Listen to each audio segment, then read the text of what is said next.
Good morning everyone. তোমাদের সামনে আমি আবার চলে এলাম আপডেট দিতে। সেদিনকে দিয়েছিলাম আর আজকে দিলাম। প্রত্যেকদিন হয়তো দিতে পারছি না, তোমরা বুঝতেই পারছো। ঠিক আছে, এই জন্য আমি আবার আজকে তোমাদের সামনে চলে এলাম যে আমার উন্নতির থেকে না আরও খারাপের দিকে যাচ্ছে, বুঝতে পারছি না কেন। আর খুব মানে সেনকে বলছিলাম না যে উল্টাপাল্টা কথা বলে যাচ্ছে, যে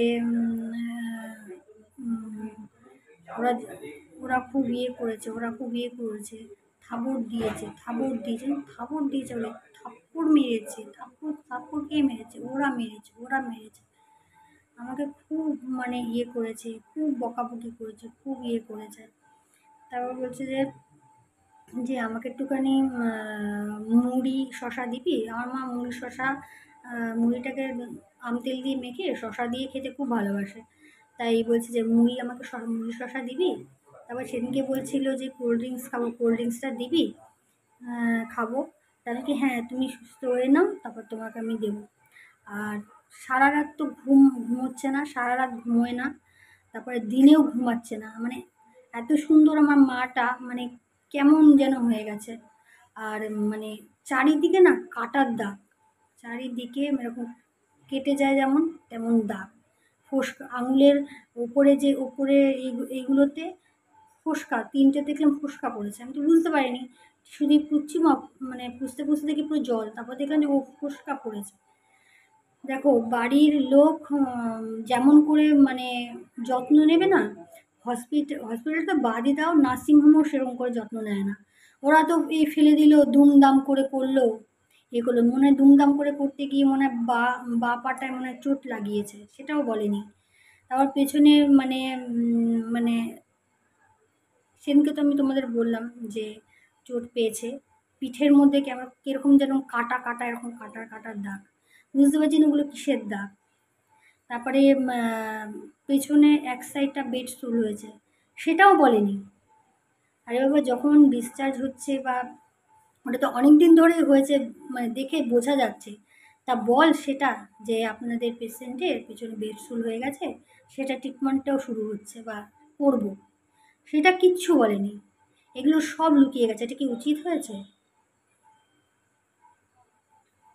যে রক্ষক সেই তো ভক্ষক হয়ে গেছে, তাহলে কার মানে সবাই বলে ভগবানের পর নাকি ডাক্তাররা নাকি ভগবান হয়, তা ভগবানের পর যদি ডাক্তারকে ভগবান বলি, তা ভগবানের এই দশা? একে রেখে ভগবান বলবো আমরা, বলুন তো? এটা কি উচিত হয়েছে? আপনারা একটু কমেন্ট করে বলবেন তো। এগুলো যে সব কিছু আমাদের লুকিয়ে গেছে, উন্নতির থেকে অবনতিটা আমাদের কাছে ঠেলে দিয়েছে। পট্টি ফট্টি লাগিয়ে আমরা তো জানি না, আমরা যখন মাকে কাজ করাচ্ছি তখন দেখছি কি অবস্থা হয়ে রয়েছে পেছনটা। সবাই তাই বলছে যে এটা তো উচিত হয়নি। তারপরে ওইসব দেখে তারপর আমরা নার্সিংহোমে ফোন করছি, ফোনও তুলছে না। অনেকবার ফোন করা হয়েছে ওনাকে, কেউ ফোন তোলেনি, কেউ না। এতটা বদমাস। আর তারপর তো মা দিনে রাতে কখনোই ঘুমাতে পারছে না, খালি বকে যাচ্ছে, জ্বরের ঘোরে বকে না, হ্যাঁ সেরকমই সেরকমই বকে যাচ্ছে। আর প্রত্যেক দিন এত এত ওষুধ, এত এত ইঞ্জেকশন। আজকে থেকে তো মাকে টানা হাঁচড়া করা হচ্ছে না, 2-2.5 মাস হয়ে গেল। মা এখনো মানতে পারছে না যে মা বাড়িতে আছে। মা এখনো ভাবছে যে মা নার্সিংহোমে আছে। খালি বলছে আমাকে ধর, আমাকে ধর, আমাকে ধর, আমাকে নিয়ে যাচ্ছে। আমাকে, তোমাকে কেউ নিয়ে যাচ্ছে না, তুমি বাড়িতে আছো, আমাদের আমাদের কাছে আছো, আর তোমাকে কোথাও পাঠানো হবে না। তুমি এবার বাড়িতেই থাকবে, যা হবে বাড়িতেই ট্রিটমেন্ট হবে, তোমাকে আর কোথাও পাঠানো যাবে না। আমার মা এখনো বিশ্বাস করতে পারছে না যে উনি বাড়িতে আছে। এখনো ভাবছে যে আমি নার্সিংহোমে আছি। ওই হেলা ছাদ্দা বলে না, সেরকম সেরকম ব্যাপারটা আমার উপর হয়ে গেছে। আরও আমরা জানি যে যে আইসিইউ এর পেশেন্টগুলো কতটা তাদেরকে টেক কেয়ার করতে হয়, তার সেরকম টেক কেয়ার করেনি। যদি করতো তাহলে আমার মার এই ব্যাপারটা হতো না, এতটা অসুস্থও হতো না। একটা করলো তো আরেকটা বাড়িয়ে দিল। তারপরে ফিজিওথেরাপির লোক মানে এসেছিলো আজকে, মানে এখন বললো যে মানে খুবই মানে যাই যেখানেই ধরছে না মা, সেখানেই মা ব্যথা পাচ্ছে, যেখানেই ধরছে।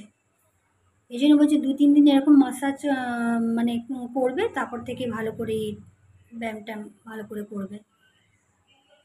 মানে ভেতরে না পুরো মানে একদম গুড়ি মানে এরকম ফুলে ফুলে গেছে রক্তে, এমন অবস্থা হয়ে গেছে। তো দেখি, আজকে থেকে শুরু করলো, প্রত্যেক দিন আসবে উনি, প্রত্যেক দিন আসবে, প্রত্যেক দিন মাকে করিয়ে দিয়ে যাবে। মাটা তো আমাদের, তাই না? ঠিক আছে, আবার যেমন যেমন পারবো তোমাদের তেমন তেমন মানে আপডেট দেব।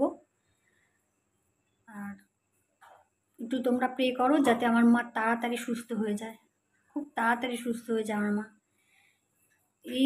এই যন্ত্রণা মানে আমরাও সহ্য করতে পারছি না, আমার মাও সহ্য করতে পারছে না। মা চারিদিকে মানে ব্যথা, চারিদিকে। কোন দিকের রোগটা বলবে যে কোথায় ব্যথা?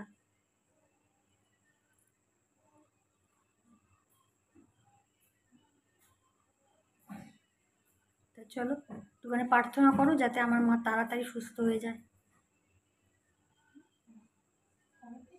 আর আজকে 2 তারিখ, সোমবার, আর কৌশিকী অমাবস্যা ছিল। তো আমি আর আমার বোন অন্তরা, আমরা দুজনাই উপোস করেছি, দুজনাই উপোস করেছি, একদম পুরো নির্জলা উপোস করেছি মার জন্য।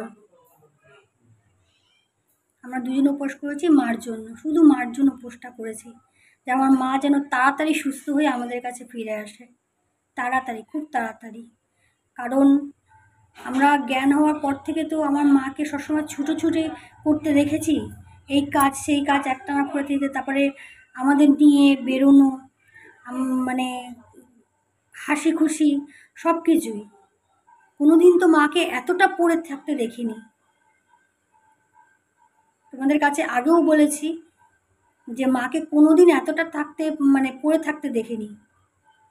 এবারটা একটু বেশি বাড়াবাড়ি হয়ে গেল, আমার মার খুবই অসুস্থ হয়ে গেল। প্লিজ তোমরা একটু প্রার্থনা করো যাতে আমার মা যাতে তাড়াতাড়ি সুস্থ হয়ে যায়, তাড়াতাড়ি তাড়াতাড়ি। আমি মা তারার কাছেও আমি প্রার্থনা করেছি যে আমার মা তাড়াতাড়ি আগের মতো সুস্থ হয়ে গেলে মানে আমি তারাপীঠে যাব আমার মার জন্য পুজো দিতে, কারণ আমার মাকে তাড়াতাড়ি সুস্থ করে দিই। আমি তারাপীঠে যাব পুজো দিতে মাকে। তোমরা একটু প্লিজ আমার মার জন্য একটু প্রে করো। আবার পরে আসবো, যেমন যেমন পারবো তেমন তেমন আপডেট দেবো।